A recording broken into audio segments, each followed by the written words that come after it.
আসন্ন ত্রয়োদশ জাতীয় সংসদ নির্বাচনকে সামনে রেখে পটুয়াখালী-৩ আসনে বইছে রাজনীতির উত্তাল হাওয়া।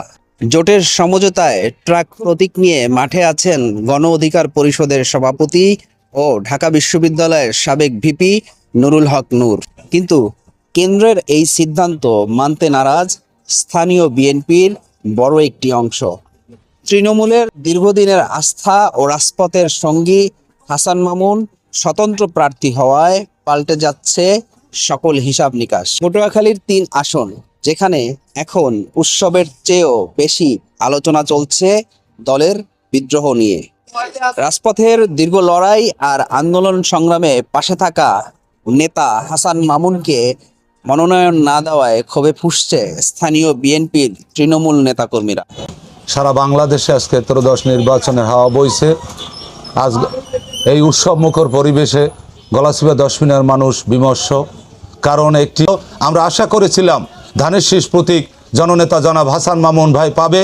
তারেক জিয়ার নেতৃত্বে বাংলাদেশে যে নিরপেক্ষ একটি নির্বাচন হবে, সেই নির্বাচনে নিরপেক্ষভাবেই সন্ত্রাস সংঘর্ষ সমস্ত প্রতিপক্ষের সমালোচনার ঊর্ধ্বে থেকে আমরা হাসান মামুনকে নির্বাচিত করব। কেন্দ্রীয় সিদ্ধান্তে জোটের প্রার্থী হিসেবে পটুয়াখালী-৩ আসন থেকে লড়ছেন সাবেক ভিপি নুরুল হক নূর। তবে তিনি ধানের শীষ নন, লড়ছেন নিজ চেনা প্রতীক ট্রাক নিয়ে। আর এখানেই বেঁধেছে বিপত্তি। কেন্দ্রীয় বিএনপি আসন সমঝোতা করেছে তৃণমূলের কোনো বক্তব্য না নিয়ে, তৃণমূলের মাঠ পর্যায়ের অবস্থান না জেনে না বুঝেই তারা সিদ্ধান্ত নিয়েছে।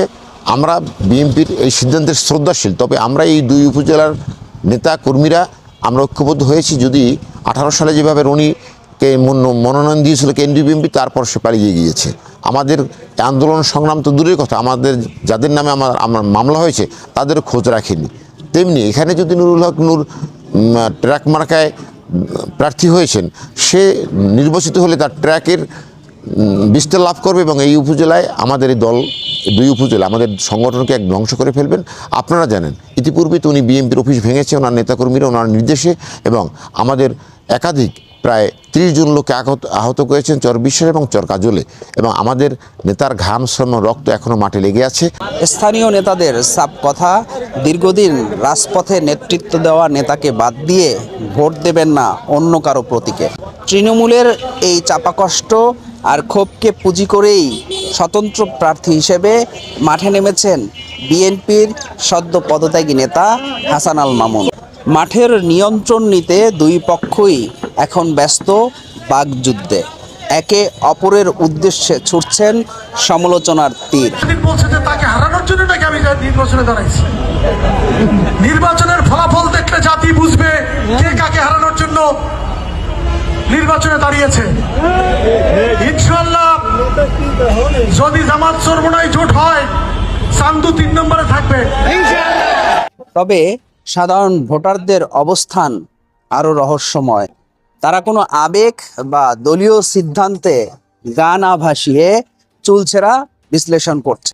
প্রার্থীর যোগ্যতা, এলাকার উন্নয়ন আর দীর্ঘদিনের বিশ্বস্ততা সবকিছুর যোগ বিয়োগ হিসাব নিকাশ মিলিয়ে তবেই ব্যালটে সিল দিবেন তারা। ভোটারদের নীরবতা আর তৃণমূলের এই বিদ্রোহ কোন প্রার্থীর কপালে পড়াবে জয়ের তিলক? প্রতীক নাকি আবেগ? শেষ পর্যন্ত কোনটির জয় হবে পটুয়াখালী-3 আসনে? উত্তর মিলবে ভোটের দিন। পটুয়াখালী গলাচিপা থেকে মেহেদী হাসান।